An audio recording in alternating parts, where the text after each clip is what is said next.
حدیثیں پڑھنا ہے، ملا جلا کر کے پڑھوں گا۔ ایک حدیث بہنوں کے لیے، ایک حدیث صرف بھائیوں کے لیے، دھیان سے سنیے گا۔ اور ایک حدیث میں ایسے پڑھنے جا رہا ہوں کہ یہ حدیث جس نے روایت کیا ہے وہ جلدی روایت کرنے والی ذات نہیں ہے۔ آپ نے اکثر حدیثیں حضرت ابو ہریرہ کی سنی ہوگی، آپ نے اکثر حدیثیں حضرت سیدنا عبداللہ ابن عباس کی سنی ہوگی، آپ نے اکثر حدیثیں عبداللہ ابن مسعود کی سنی ہوگی، آپ نے اکثر حدیثیں ام المومنین سیدہ عائشہ صدیقہ کی سنی ہوگی۔ لیکن آئیے ایک حدیث سنیے۔ اچھا، راوی ایک بھی نہیں ہے، راوی دو ہیں، اور دونوں ایک ساتھ روایت کر رہے ہیں۔ اور راوی کون ہے؟ سنو گے تو دل کی کلیاں مچل جائے گی، دل کی کلیاں کھل جائے گی۔ اللہ اکبر! وہ راویہ کون ہے جسے دنیا سیدہ، طیبہ، طاہرہ، عابدہ، زاہدہ، راقیہ، ساجدہ، نقیہ، تقیہ، زکیہ، ام ابیہا، عالمہ غیر معلمہ، بدعائے مصطفیٰ، ملکہ فردوس بری، خاتون جنت، خاتون قیامت، ام الحسنین، ام الائمہ، حضرت سیدہ طیبہ طاہرہ فاطمہ بنت محمد الرسول اللہ کے نام سے جانتی ہے۔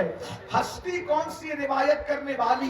سیدہ کائنات فرماتی ہے، مخدومہ کائنات فرماتی ہے، ایک مرتبہ میرے بابا کی یاد آ رہی تھی، اللہ کے رسول علیہ السلام سے ملاقات کے لیے میں نے میرے سرتاج مولائے کائنات سید السادات خاتم الولایت فاتح خیبر سیدنا علی ابن ابو طالب سے کہا، میرے سرتاج چلے، بابا کی بڑی یاد آ رہی ہے، آقا کی بڑی یاد آ رہی ہے۔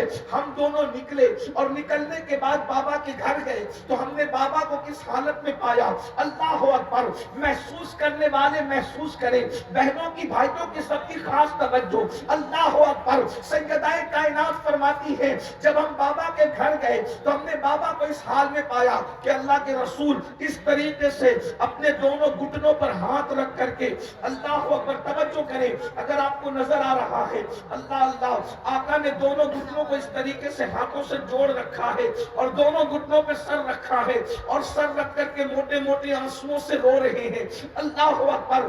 یہ بیٹھنے کی کیفیت دیکھیں، انسان اس وقت اس کیفیت میں بیٹھتا ہے جب وہ بڑا غمگین ہوتا ہے، اس کو کچھ دکھڑا یاد آتا ہے، اس کو کوئی تکلیف یاد آتی ہے۔ اللہ اکبر! ذرا دیکھیں تو صحیح، اللہ اللہ، جس کے صدقے میں کائنات کی خوشیاں ملتی ہے، جس کے صدقے میں کائنات کو خوشیاں ملتی ہے، بلکہ جس کے صدقے میں خوشی کا وجود ہے، جس کے صدقے میں خوشیاں پیدا کی گئی ہے، آدم کو خوشیاں ملی ہے، جس کے صدقے میں نوح کو خوشیاں ملی ہے، جس کے صدقے میں داؤد کو خوشیاں ملی ہے، جس کے صدقے میں ایوب کو خوشیاں ملی ہے، جس کے صدقے میں یوسف کو خوشیاں ملی ہے، جس کے صدقے میں ابراہیم کو خوشیاں ملی ہے، جس کے صدقے میں بلکہ خوشیوں کی سوغات، جس کے نالین کی خیرات ہے، میرے امام کہتے ہیں ان کے نثار کوئی کیسے ہی رنج میں ہو، ان کے نثار کوئی کیسے ہی رنج میں ہو، جب یاد آ گئے ہیں سب غم بھلا دیے ہیں۔ اللہ اکبر! ہر خوشی ان کی نالین کا صدقہ ہے، لیکن آج ہوا کیا ہے؟ سیدہ کائنات بیان کر رہی ہے، آج ہوا کیا ہے؟ رسول اللہ گھٹنوں میں سر رکھ کر کے رو رہے ہیں۔ میرے بھائی محمد علی فیضی آج کلام پڑھ رہے تھے، بڑا خوبصورت سا کلام، حضور آپ کو دیکھنا چاہتا ہوں۔ اللہ اکبر! کتنی خوبصورت وہ آنکھیں ہیں جو مصطفیٰ جان رحمت کو دیکھتی ہے، جو مصطفیٰ جان رحمت کو تکتی ہے، جو مصطفیٰ جان رحمت کا دیدار کرتی ہے۔ اللہ اکبر! خدا کرے یہ مکڑا، خدا کرے یہ جملہ، خدا کرے یہ مصرع حضور کی بارگاہ میں مقبول ہو جائے اور کبھی پردہ اٹھے اور ہمیں دیدار نصیب ہو جائے۔ یاد رکھنا، یہ پڑھنا رسمی نہیں ہے۔ اگر آج بھی کوئی دل سے کہے حضور آپ کو دیکھنا چاہتا ہوں، تو محفل سے اٹھے گا بعد میں، پہلے یار کا دیدار نصیب ہو جائے۔ اللہ اکبر! آپ سمجھتے کیا ہیں؟ کچھ لوگ ایسے بھی آپ کی محفل میں ہوتے ہیں، ادھر پڑھا جاتا ہے، ان کے جسم یہاں موجود ہوتے ہیں اور ان کی حاضری بیٹھے بیٹھے وہاں ہو جاتی ہے۔ اللہ اکبر! اور وہی لوگ اس جلسے کی کامیاب کامیابی کا سبب ہوتے ہیں. بھائی کفیل کہتے ہیں کہ ہمارے آنے سے کامیابی ہوتی نہیں. اس مجمع میں ایسے بھی قلندر بیٹھے ہوئے ہیں جن کے آنسو پوری محفل کی ضمانت، مقبولیت کی ضمانت ہو جاتے ہیں. اللہ اکبر. لیکن دھیان سے سنو اللہ والو، اللہ اکبر. سیدہ کائنات فرما رہی ہیں حضور گھٹنوں میں سر رکھ کر رو رہے ہیں. حضور کے درد کو محسوس تو کرو. حضور کے عشق میں تڑپنے والوں، حضور کے عشق میں مچلنے والوں، ابھی مچل مچل کر ناک پڑ رہے تھے. مجھے تمہارے مقدر پہ رشک آ رہا تھا. کتنے خوش نصیب ہو، اللہ نے اپنے محبوب کی محبت تمہیں دی ہے، حضور کا عشق تمہیں دیا ہے، حضور کی محبت تمہیں عطا کی ہے. لیکن حضور کے درد کو محسوس کر لو، اس لیے کہ وہ محب کیسا ہے جو اپنے محبوب کے درد کو نہ سمجھ سکے. وہ محب کیسا ہے جو اپنے محبوب کی تکلیف کو نہ سمجھ سکے. اور حضور کیوں رو رہے ہیں، حضور کے رونے کی وجہ کیا ہے، اور وہ بھی کیفیت کیا ہے. گھٹنوں میں سر ہے اور سر رکھ کر کے اس طرح رو رہے ہیں کہ آنسوؤں سے داڑھی شریف تر ہو گئی ہے. اللہ اکبر. سیدہ نے سلام کیا، مولائے کائنات نے سلام کیا. حضور نے سر اٹھایا، سیدہ کا استقبال کیا. اس لیے کہ میرے آقا کی عادت تھی، ہمیشہ میرے سرکار سیدہ کا استقبال کرتے تھے. یہ بات بھی کہہ دوں بنگال والوں، اللہ اکبر. ایک ہی ہستی ہے جس کے لیے حضور بار بار سر و قد کھڑے ہوتے ہیں، وہ کوئی اور نہیں ہے، وہ صرف حسنین کی امی ہے جس کے لیے کونین کا مالک سید الانبیاء، سید المعصومین، سید الانبیاء، سید المعصومین سر و قد اٹھ کر کے کھڑے ہوتے ہیں. غور تو کیجئے اتنے غم کی کیفیت میں بھی، حالانکہ ہمارے حضور غمگین نہیں، حضور علیہ السلام کے صدقے میں غم دور ہوتے ہیں، لیکن اس کیفیت میں بھی حضور اٹھ کر کے کھڑے ہوئے، سیدہ کو بوسے دیے. اللہ اکبر. سیدہ نے تڑپ کر کہا بابا کون سی چیز آپ کو رلا رہی ہے، کس وجہ سے آپ رو رہے ہیں. آقا اس طریقے سے رو رہے ہیں، تنہائی میں بیٹھ کر گھٹنوں پہ سر رکھ کر موٹے موٹے آنسوؤں سے رونے کی وجہ کیا ہے. تو میرے سرکار نے اپنی شہزادی سے کہا فاطمہ تم نے پوچھا ہے تو میں تمہیں بتاتا ہوں. میرے رونے کی ایک وجہ ہے، میں معراج پر گیا تھا. معراج پر جانے کے بعد جب میں نے جہنم کا مشاہدہ کیا، جب میں نے جہنم کو دیکھا، تو جہنم کو دیکھنے کے بعد آج وہ جہنم کا منظر مجھے یاد آ گیا ہے. آج وہ جہنم کا منظر مجھے یاد آ گیا ہے. فاطمہ اسی منظر کو یاد کر کے میں رو رہا ہوں. میرے رونے کی وجہ یہی ہے کہ میں سوچتا ہوں کہ جو عذاب میں نے جہنم کا مشاہدہ کرتے وقت اپنی امت کے حوالے سے دیکھا ہے، میری امت اس کو کیسے سہ سکے گی، میری امت اس کو کیسے برداشت کر سکے گی. میں بطور مفہوم یہ بات پڑھ رہا ہوں. اللہ اکبر. تمہارے میرے رسول جہنم کے اندر امت پر ہوتے ہوئے عذاب کو دیکھ کر کے رو رہے ہیں. میرے بھائیوں، گناہ کر کے تہتہے لگانے والوں، گناہ کر کے ہنسنے والوں، حضور کو جو چیز رلا رہی ہے وہ کیا ہے. اب ذرا دھیان سے سنو. اللہ اکبر. میرے آقا رو رہے ہیں. سیدہ سے کہا میں نے جہنم کا جب مشاہدہ کیا تو میں نے کیا دیکھا. اب ذرا آقا فرما رہے ہیں جو مشاہدہ حضور نے کیا فرما رہے ہیں. فرمایا میں نے جہنم میں کچھ عورتوں کو، پہلے تو فرمایا میں نے سب سے زیادہ جہنم میں جن کو دیکھا وہ دو لوگ ہیں. ایک تو عورتیں ہیں، ایک تو عورتیں ہیں، اور نمبر دو کچھ غریب مرد ہیں، مفلس مرد ہیں. اللہ اکبر. اس کی تشریح اگر نہ کروں تو آپ الجھن میں پڑ جائیں گے. حضور نے غریب مردوں کو کیوں دیکھا؟ اس لیے کہ غربت کبھی کبھی انسان کو کفر تک لے جاتی ہے. غربت کبھی کبھی انسان کو چاپلوس بناتی ہے. غربت کبھی کبھی انسان کو چوری کرنے پہ مجبور کرتی ہے. بنگال والوں، اس لیے میری گزارش ہے غربت سے نکلنے کی کوشش کرو، غربت سے نکلو، مالدار بننے کی کوشش کرو، لیکن مالدار حلال سے بننے کی کوشش کرنا. اللہ اکبر. سود کے پیسوں سے مالدار نہیں بننا، چوری کے پیسوں سے مالدار نہیں بننا، لوگوں کا گبن کر کے مالدار نہیں بننا. محنت کر کے مالدار بنو، خوب ترقی کرو. اللہ اکبر. یاد رکھیے اللہ ستاروں کے آگے جہاں اور بھی ہے ابھی عشق کے انتہا اور بھی ہے، تو شاہی ہے، پرواز ہے کام تیرا، تیرے سامنے آسماں اور بھی ہے۔ میری قوم کے جوانوں یاد رکھنا، جتنے وقت میں موبائل کھیلتے ہو، گیم کھیلتے ہو، اتنا ٹائم بچا کر کاروبار میں لگاؤ۔ اللہ اکبر، لوگوں کا بوجھ اٹھاؤ، لوگوں پہ بوجھ نہ بنو۔ پھر میرے آقا نے ایک بات یہ بھی فرمائی، میں نے جہنم میں سب سے زیادہ مقرر لوگوں کو دیکھا، خطیب لوگوں کو دیکھا، اور ان کے ہونٹ آگ کی کینچی سے کاٹتے ہوئے دیکھا۔ یہ وہ لوگ تھے جو لوگوں میں جا کر کے فتنہ پروری کرتے تھے، ایسے عنوان پہ تقریریں کرتے تھے جس سے امت لڑے، جس سے قوم میں جھگڑا پیدا ہو، جس میں قوم میں اختلاف پیدا ہو، جس سے قوم میں انتشار پیدا ہو۔ اللہ اکبر، یہ بات بھی آپ کو کہہ دوں میرے بھائیوں، یاد رکھنا، پوری امت متحد تھی اس پر کہ رسول اپنی قبر انور میں زندہ ہے، لیکن کچھ مقرر ایسے پیدا ہوئے جنہوں نے آ کر یہ فتنہ چھوڑا کہ معاذ اللہ وہ تو مر کر مٹی میں مل گئے۔ ایسے لوگوں کے ہونٹ آگ کی کینچی سے کاٹے جانے والے ہیں۔ اللہ اکبر، پوری امت اس بات پر متحد تھی کہ رسول اللہ کو جہاں سے پکارو وہاں سے حضور سنتے ہیں، لیکن کچھ مقرر آئے اور انہوں نے کہا نبی تو دیوار کے پیچھے کی خبر نہیں رکھتے، ایسے بدبخت لوگوں کی باتیں نہ سنا کرو۔ ایک بات اور بھی عرض کر دوں، پوری امت صحابہ کو جیسے چاہتی تھی ویسے اہل بیت کو چاہتی تھی، جیسے اہل بیت سے پیار کرتی تھی ویسے صحابہ سے پیار کرتی تھی، لیکن کچھ لوگوں نے فتنہ چھوڑا کہ معاذ اللہ یہ ایسے ہیں اور وہ ویسے ہیں۔ یاد رکھنا، صحابہ ہماری ایک آنکھ ہے، اہل بیت ہماری دوسری آنکھ ہے۔ ہم جتنا پیار نبی کی آل سے کرتے ہیں اتنا پیار نبی کے اصحاب سے کرتے ہیں، جتنی عزت نبی کے اصحاب کی کرتے ہیں اتنی عزت نبی کے آل البیت کی کرتے ہیں، اس لیے کہ ہمارے یہاں عزت کا معیار کسی کو تولنا نہیں ہے۔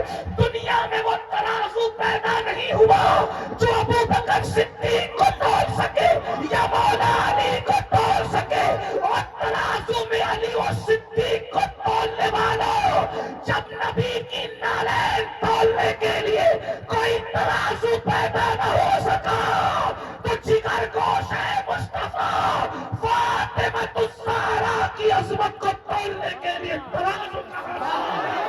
نعرہ تکبیر، نعرہ رسالت، عظمت صحابہ، عظمت اہل بیت۔ ایسے لوگوں کو نہ بلاؤ، ایسی لوگوں کی محفل میں نہ جاؤ جو تمہارے درمیان آ کر کے فتنہ خوری کرتے ہیں، کیونکہ ان کے ہونٹ بھی آپ کی کینچی سے کاٹے جانے والے ہیں۔ میں نہیں کہہ رہا، حضور علیہ السلام نے فرمایا، اس لیے بڑا احتیاط کا پہلو رکھے اور اپنے بزرگوں کے نقش قدم پر رہے۔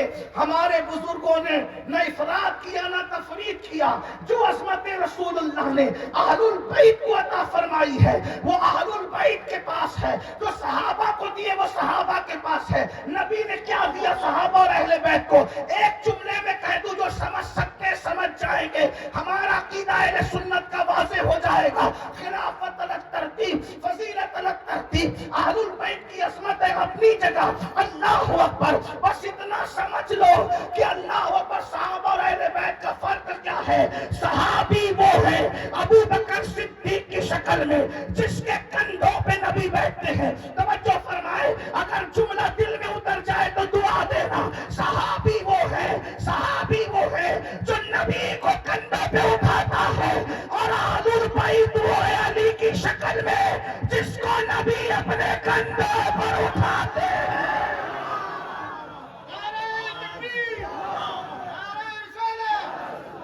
جس نے نبی کو اٹھایا ہے وہ بھی بلایا نہیں جائے گا، جس کو نبی نے اٹھایا ہے وہ بھی بلایا نہیں جائے گا۔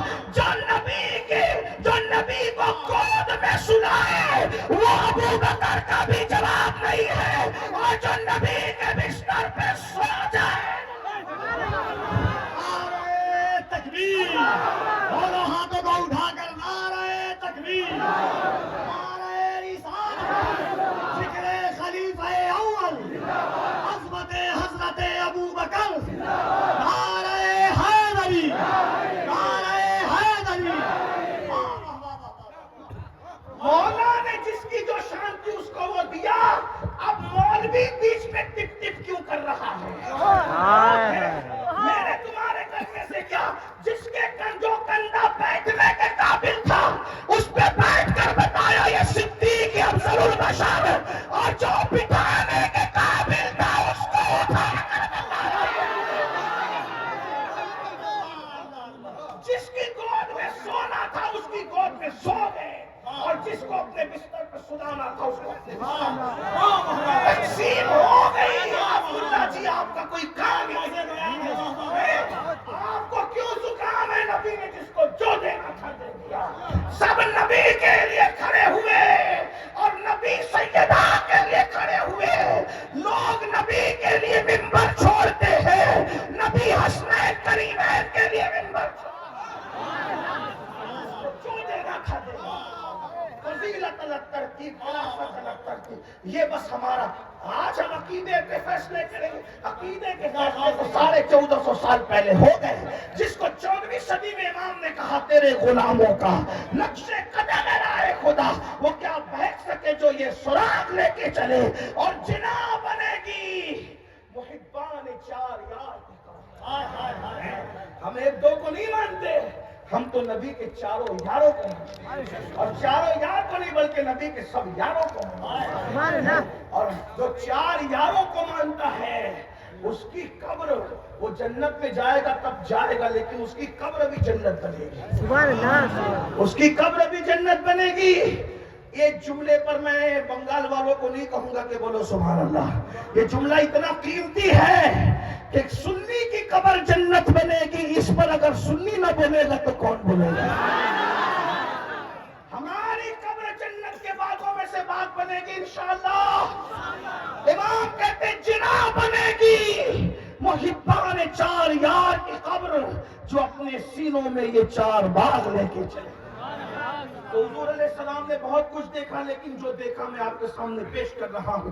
آقا فرماتے ہیں میں نے دیکھا جہنم کے اندر عورتیں کثرت سے ہیں، غریب مرد ہیں، مقرر لوگ ہیں، علم والے لوگ ہیں جو عمل نہیں کرتے تھے، جن کے بارے میں قرآن کہتا ہے لما تقولون ما لا تفعلون۔ اس سے زیادہ میں کیا کہوں؟ اللہ اکبر۔ پوری رات لوگوں کو کہا نماز پڑھو، فجر میں خود سو رہا ہے، ہونٹ قینچی سے کٹنے ہیں، اللہ اکبر، خدا اپنی پناہ میں رکھے۔ لوگ کہتے ہیں بہت آسان ہے مقرر ہونا، میں نے کہا بہت مشکل ہے مقرر ہونا، اس لیے کہ اللہ اکبر، پبلک والا مقرر ہونا آسان ہے، اللہ والا مقرر ہونا بہت مشکل ہے، اور اللہ ہمیں اللہ والا بنائے، اس لیے کہ یہ دنیا ہے، یہ دنیا تو بھول جاتی ہے۔ 4 مہینے اگر مقرر صاحب بیمار رہے لوگ اس کا نام بھی بھول جاتے ہیں۔ یہ دنیا اتنی بے وفا ہے، جو اللہ کو بھول جائے اس نے مقرر کو کب یاد رکھا ہے؟ جو قوم اللہ کو بھول رہی ہے وہ مقرر کو کب یاد رکھنا ہے؟ جو قوم اللہ کو بھول رہی ہے وہ پیر کو کب یاد رکھنا ہے؟ جو قوم اللہ کو بھول رہی ہے وہ ناکھا کو کب یاد رکھنا ہے؟ اس لیے ہمیں چاہیے کہ ان کی فکر کرنے کی بجائے اس کی فکر کرے، یار کو راضی کر لے۔ جو پیا کو بھائے اختر وہ سہانا راگ ہے، جو پیا کو بھائے اختر وہ سہانا راگ ہے، جس سے ناخوش ہے پیا وہ راگنی اچھی نہیں۔ اور آپ کو بھی کہتا ہوں اللہ کو راضی کرنے کی کوشش کرو، اس لیے کہ دنیا نے بھول جانا، یار راضی ہے تو سکون سے سوئیں گے، کوئی آئے یا نہ آئے قبر جنت کے باغوں میں سے باغ بنے گی۔ اور ایک بات بتاؤں، کوئی آئے یا نہ آئے، جس کے عشق میں وفا کیا تھا وہ مصطفیٰ جان رحمت ضرور تشریف لائیں گے۔ یہاں کہتے ہو نا حضور آپ کو دیکھنا چاہتا ہوں، وہ تمہاری قبر میں آ کر کے دیدار کرائیں گے، ایک بار نہیں بار بار کرائیں گے، جتنا عشق ہوگا اس کے مطابق دیدار نصیب ہوگا، اور صرف ان کا نہیں ہوگا، ان کی آل کا بھی ہوگا، ان کے اصحاب کا بھی ہوگا۔ جیسا عشق ہے ویسی بات ہے۔ تو میں عرض کر رہا تھا، میں بات طول نہ دیتے ہوئے، بات بالکل طول نہ دیتے ہوئے طویل ہو جاتی ہے، عادت بگڑی ہوئی ہے، خدا کرے یہ عادت بھی سدھر جائے۔ اللہ اکبر، توجہ کریں، آقا فرماتے ہیں ہم نے جہنم کا مشاہدہ کیا تو دیکھا کچھ عورتیں اوندھے منہ جہنم میں لٹکی ہوئی ہیں، ننگی عورتیں اوندھے منہ جہنم میں لٹکی ہوئی ہے، ان کا سر نیچے ہے، ان کے پیر اوپر ہے۔ اللہ اکبر، کہاں؟ جہنم میں۔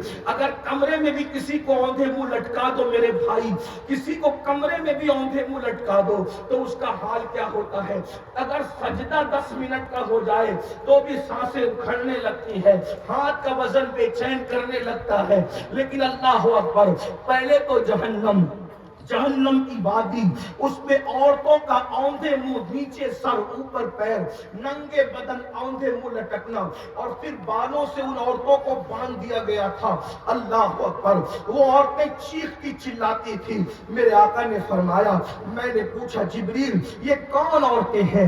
اوندھے منہ جہنم میں لٹکی ہوئی ہے، اگر تمہیں بھی اپنی ماں سے پیار ہے تو ان تک یہ بات پہنچانا رسول اللہ کی، اپنی بہن سے پیار ہے، بیوی سے پیار ہے، بیٹی سے پیار ہے، ان تک پہنچانا، اور جو بہنیں اپنے آپ سے پیار کرتی وہ بھی سن لیں۔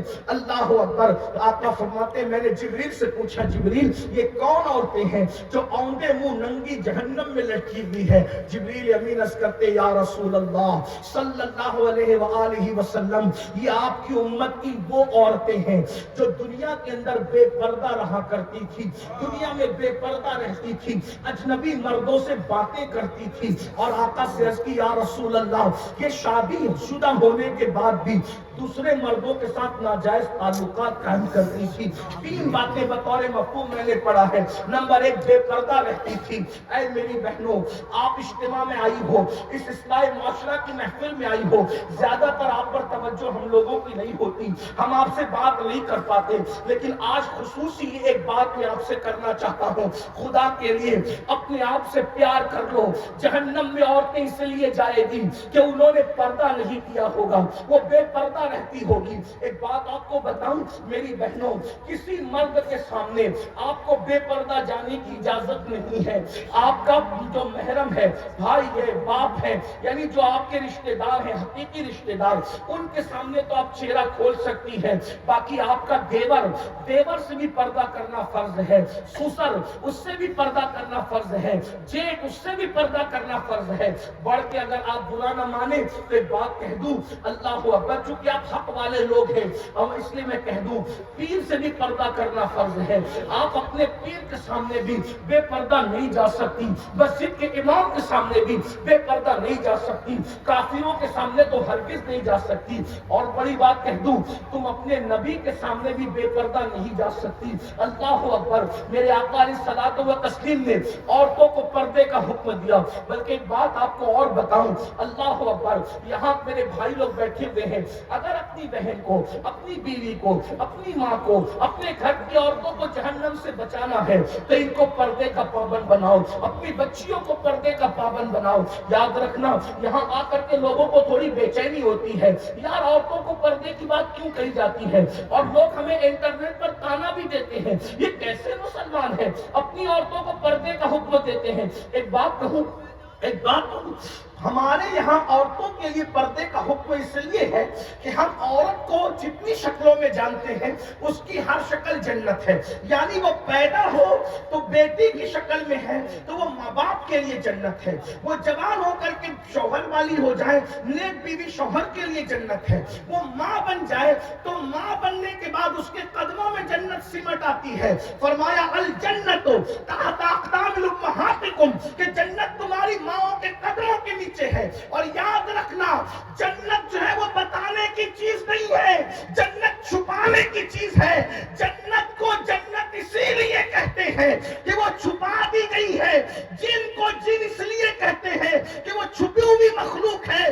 جن اور جنت کا مادہ ایک ہی ہے، تو جو جنت ہوگی وہ چھپی ہوئی ہوگی۔ ہمارے یہاں عورت کا دوسرا نام جنت ہے، اس لیے ہم عورت کو چھپا کر کے رکھتے ہیں۔ اللہ نے اپنی جنت بھی جو آسمانوں پر ہے وہ چھپا کے رکھی ہے۔ ہمارے یہاں عورت زمین کی جنت ہے، ہم نے اس کو بھی چھپا کر دنیا دکھائی جاتی ہے، جنت نہیں دکھائی جاتی، جنت چھپی ہوئی۔ جنت کو جنت اسی لیے کہتے ہیں، اہل علم جانتے ہیں جنت کو جنت اسی لیے کہتے ہیں کہ وہ چھپی ہوئی ہے۔ سنو میری بہنوں، آج کل تو عورتیں کسی کے بھی ساتھ بیٹھتی ہیں، کسی بھی کے بھی سامنے بے پردہ جاتی ہے۔ یاد رکھنا یہ بھولا پن چھوڑو، پردے کے پابند بنو۔ دیور سے بھی پردہ، جیٹ سے بھی پردہ، خالہ زاد بھائی سے بھی پردہ، چچا زاد بھائی سے بھی پردہ، ماموں زاد بھائی سے بھی، سب سے پردہ کرو۔ ایک مرتبہ کسی نے پوچھا، امام ابن الجوزی اس حدیث کو لائے ہیں، توجہ سے سنو، پوچھا یا رسول اللہ کیا کوئی عورت کسی اجنبی مرد کے ساتھ کہیں بیٹھ سکتی ہے؟ کسی اجنبی مرد کے ساتھ کہیں بیٹھ سکتی؟ آقا نے فرمایا نہیں، کوئی عورت اکیلے کسی مرد کے ساتھ نہیں بیٹھ سکتی۔ تو پوچھنے والے نے پوچھا یا رسول اللہ، اگر وہ عورت نیک ہو اور جس کے ساتھ بیٹھے وہ مرد بھی نیک ہو، دونوں نیک ہو، تو دونوں نیک لوگ ایک کے ساتھ بیٹھ سکتے دوسرے کے ساتھ؟ اب آقا کا جواب سنو، آقا فرماتے ہیں اگر کوئی عورت مریم کی طرح نیک ہو، جملے پہ توجہ کریں، حضور کی حدیث، لوگ کہتے ہیں مجھے میری بیٹی میں بڑا فخر ہے، تیری بیٹی مریم ہے؟ کون ہے تیری بیٹی میرے بھائی؟ مجھے میری بیوی میں بڑا اعتماد ہے، کیا ہے تیری بیوی مریم ہے؟ استغفر اللہ۔ سنو، جس کی شان میں قرآن کی 3 صورتیں بیان ہو رہی ہے وہ سیدہ مریم حضرت عیسیٰ کی امی۔ آقا فرماتے ہیں اگر مریم کی طرح نیک عورت ہو اور یحییٰ کی طرح نیک مرد ہو اور دونوں اکیلے بیٹھنا چاہے تو میں دونوں کو اکیلے بیٹھنے کی اجازت نہیں دے سکتا۔ ہے کوئی یحییٰ جیسا نیک مرد؟ ہے کوئی مریم جیسی نیک عورت؟ جب ان کو اکیلے بیٹھنے کی اجازت نہیں ہے تو یاد رکھنا بیٹیوں، اگر اپنے آپ کو جہنم سے بچانا ہے پردے کی پابندی کرو۔ ابھی آپ لوگ اہل البیت کی بات پہ بڑا ناز کرتے ہو، کرنا بھی چاہیے، لیکن میں سوچتا ہوں یا اللہ، سیدہ فاطمہ کا ذکر کتنا سنتے ہو، کتنا سنتے ہو، کتنا سنتے ہو، مچلتے ہو، اپنے آپ کو ان کا غلام کہتے ہو، ان کی کنیز کہتے ہو، لیکن کیا یہ بھول گئے سیدہ پاک سیدہ فاطمہ الزہرا نے اپنے بچوں سے بھی اپنے سر کے بالوں کو چھپایا؟ ایک دن کسی نے امام حسن یا امام حسین سے کہا تھا، حضرت امام حسین کی بات مجھے یاد آتی ہے، حسین تیری ماں بہت نیک تھی، توجہ کرنا، تیری ماں بہت نیک تھی۔ امام حسین کی آنکھوں میں آنسو تھے، کہا تو نے سچ کہا، میری ماں کے وصال کے وقت میں صرف 7 سال کا بچہ تھا، لیکن اس عمر میں بھی میں نے اپنی ماں کے سر کے بالوں کو کبھی نہیں دیکھا۔ 7 سال کا بچہ ہے بیٹا، کہتے ہیں کہ میں نے اس عمر میں بھی اپنی ماں کے سر کے بالوں کو نہیں دیکھا۔ یہ ہوتا ہے پردہ۔ اللہ اکبر۔ پھر میرے آقا صلی اللہ علیہ وآلہ وسلم کی کنیزوں، آج یہ بھی ہو رہا ہے کہ لڑکیاں اجنبی مردوں سے تعلق بنائیں۔ استغفر اللہ، یہاں کی لڑکیاں ایسے نہیں ہیں، بڑے شہروں میں ایسا ہوتا ہے فلموں کی وجہ سے، سیریلوں کی وجہ سے، لیکن ویکسین کے طور پہ یہ بات میں کہہ رہا ہوں، ٹیکہ لگاتے نا بیماری سے پہلے، اس کے طور پہ کہہ رہا ہوں، اگر یہ دنیا کے اندر عورتیں پاک دامن ہو جائیں، کسی مرد کی مجال نہیں ہے کہ وہ کسی عورت پر ڈورے ڈالے، کسی عورت کو بہکائے۔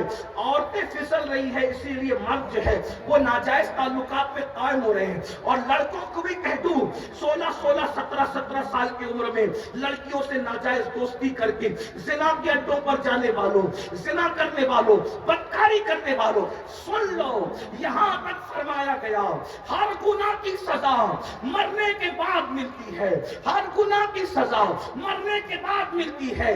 زنا اور ماں باپ کی نافرمانی 2 ایسے گناہ ہیں جس کی سزا دنیا ہی میں ملتی ہے۔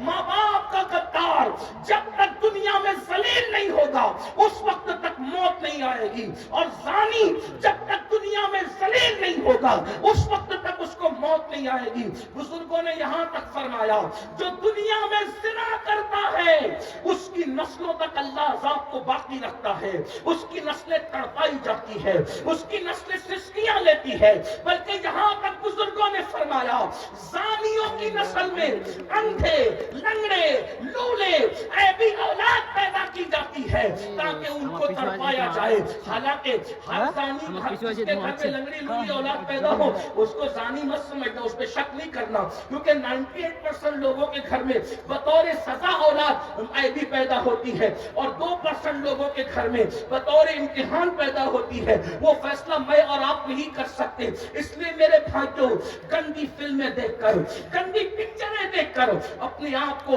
بدکاری کی طرف نہ لے جاؤ۔ اللہ کے رسول صلی اللہ علیہ وآلہ وسلم کے فرمان کا مفہوم ہے پوری امت کو جتنا عذاب ہوگا اس کا آدھا عذاب زنا کرنے والوں کو ہوگا جو شادی شدہ عورتوں کے ساتھ زنا کرتے ہوں گے۔ میرے آقا علیہ الصلوۃ والتسلیم فرماتے ہیں جہنم کی آگ کا بنا ہوا کرتا زانیوں کو پہنایا جائے گا، جہنم کی آگ کا بنا ہوا کرتا زانیوں کو پہنایا جائے گا 2 لمحے کی لذت کے لیے، 2 منٹ کی لذت کے لیے۔ اللہ اکبر، کتنا دردناک عذاب ہے۔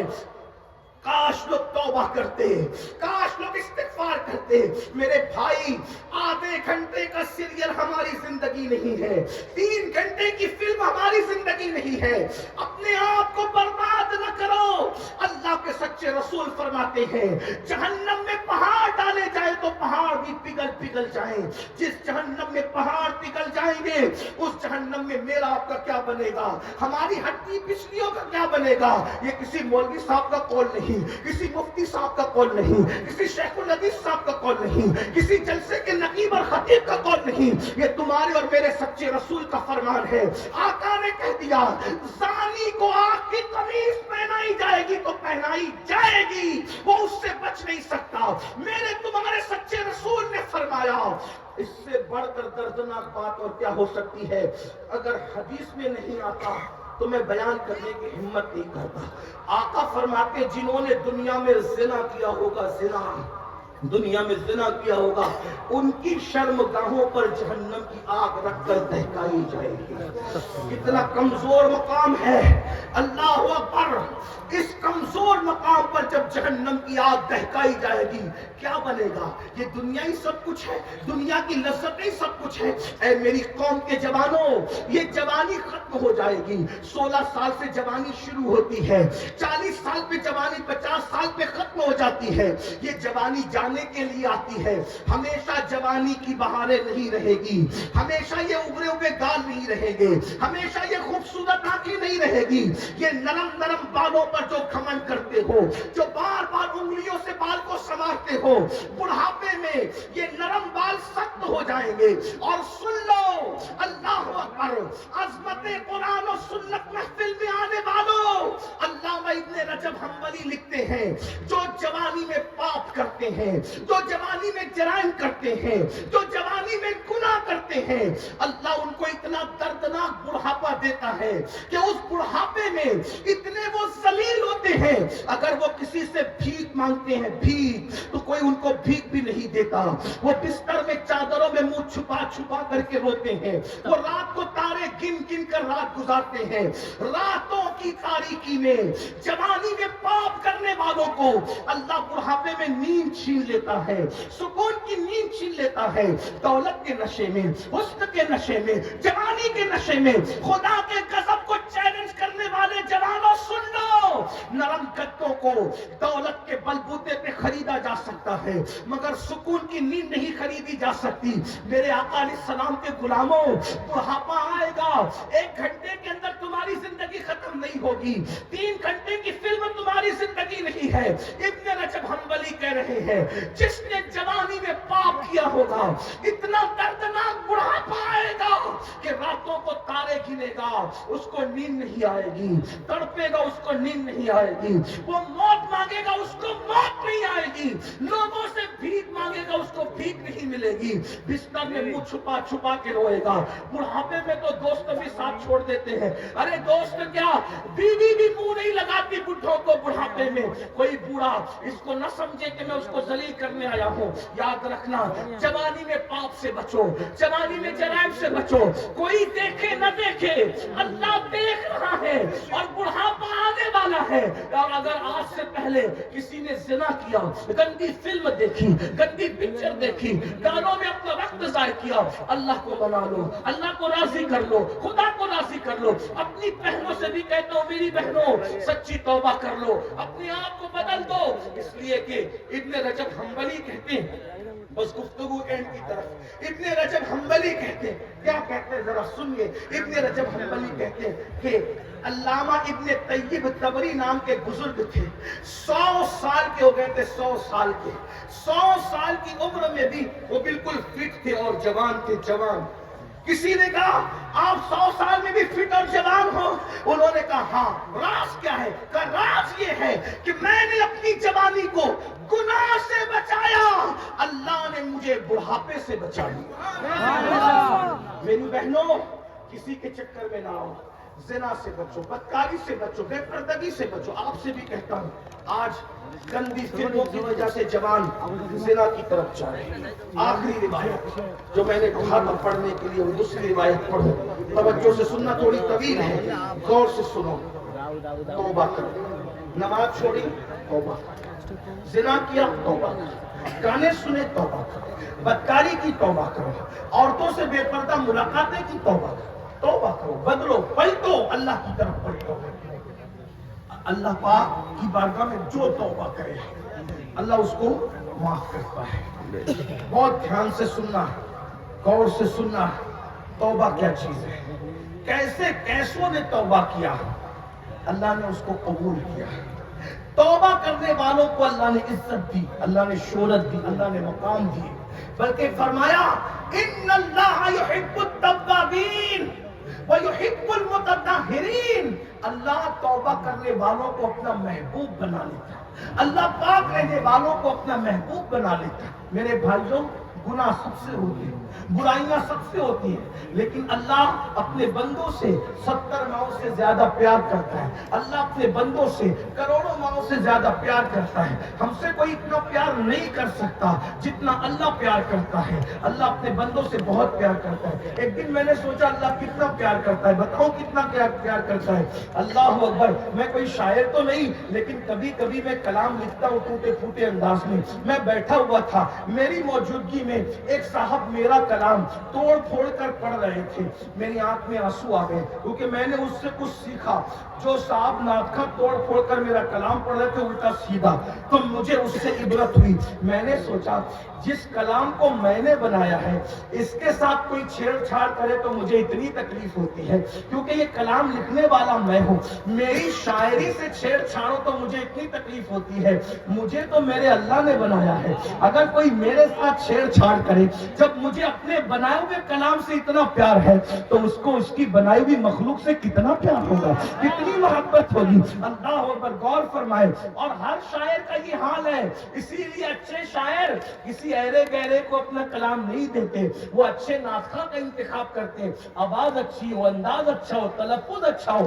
یہ بات ہے میرے بھائی, یاد رکھنا. بلکہ تم اور دیکھ لو, تمہیں اپنے بنائے ہوئے گھر سے کتنا پیار ہے. بچے خود سوچیں, ان کے بنائے ہوئے گھروندے سے بچہ کتنا پیار کرتا ہے. بتاؤ, اگر بچے کا گھروندہ کوئی توڑ دے تو بچے کتنا روتے ہیں. ارے جب بچے کے بنائے ہوئے گھروندے سے بچے کو پیار ہے, تمہارے بنائے ہوئے گھروں سے تمہیں پیار ہے, تو اس کی بنائی ہوئی مخلوق سے وہ کتنا پیار کرتا ہوگا.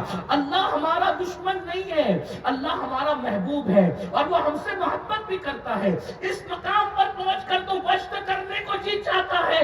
ارے مٹی پڑے لوگوں کے منہ پر کوئی ہم سے پیار کرے نہ کرے, اللہ ہم سے پیار کرتا ہے, کیا یہ کم ہے؟ اور وہ بھی کتنا پیار کرتا ہے. لیکن میرے عزیز, ہم نے سب کی محبت کا احساس کیا, رب کی محبت کا احساس نہیں کیا.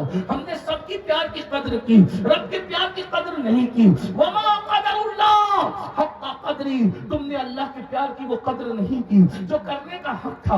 آؤ اللہ سے کب تک دور بھاگو گے, کب تک اللہ سے دور جاؤ گے. رمضان شریف قریب ہے, ایک ہفتے کے بعد رمضان شریف آنے والا ہے, موسم بہار آنے والا ہے, عبادت کا موسم آنے والا ہے. اپنے آپ کو تیار کر لو, گناہوں سے چھٹکارا پالو, گناہوں سے توبہ کر لو, عہد کرو آج کے بعد کی زندگی نیکیوں کی زندگی ہوگی, پرہیزگاری کی زندگی ہوگی, تقوی کی زندگی ہوگی. آج سے پہلے جو گناہ کے نہیں کریں گے. نماز چھوڑ کر مسجد کو ویران کیا, رسول اللہ کا دل دکھایا. ہم مسجدوں کو آباد کریں گے, مسجدوں میں نماز پڑھنے جائیں گے, تراویح بھی پڑھیں گے, 20 رکعت پوری پڑھیں گے, پوری نمازیں پڑھیں گے. رمضان شریف جس کو مقبول مل گیا وہ جنتی ہو گیا, اس کی نجات ہو گئی. اس لیے رمضان شریف میں عبادت ضرور کرنا, سارے روزے ضرور رکھنا. اگر نہیں رکھو گے حضور کو تکلیف ہوگی, حضور رنجیدہ ہوں گے, حضور ناراض ہوں گے. اللہ اکبر. آئیے وہ دوسری حدیث جو پڑھنی تھی اپنے آپ کے سامنے پیش کر رہا